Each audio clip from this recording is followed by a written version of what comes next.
தாயும் இல்லை, உன்னை அள்ளி செல்லம் கொஞ்சம் யாரும் இல்லை.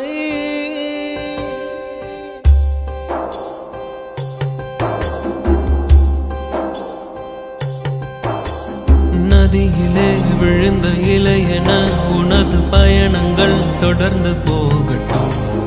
அலை வரும் அடுத்த திருப்பத்தில் உனது